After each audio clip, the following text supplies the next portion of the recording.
Emmanuel Ruffinel revient tout juste de sa tournée. Dans son fourgon, des planches qu'il vient de racheter auprès des menuiseries de Guyane.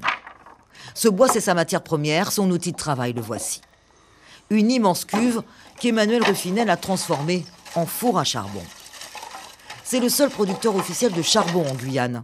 Voilà plus de 20 ans qu'il exerce ce métier. Mais il a de plus en plus de difficultés pour s'approvisionner. Avant, je récupérais dans les scieries. On n'en a plus le droit à cause de Veolia. Je ne peux pas étendre ma capacité de production parce que je suis restreint en approvisionnement.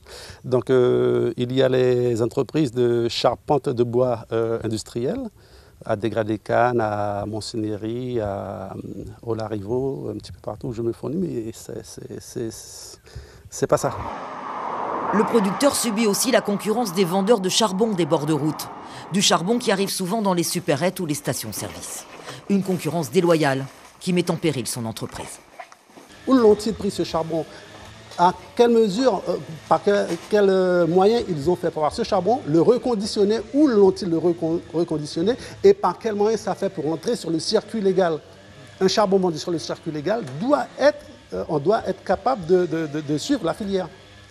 Le charbon vendu à la sauvette ou dans les commerces de proximité a été fabriqué en abattant et en brûlant les forêts de Guyane.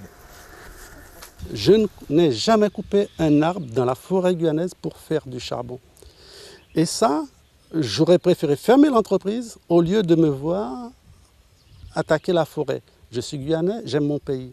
Donc ça me fait de la peine que d'autres personnes viennent d'ailleurs et font ce que moi je ne fais pas chez moi. Ça me fait beaucoup de peine.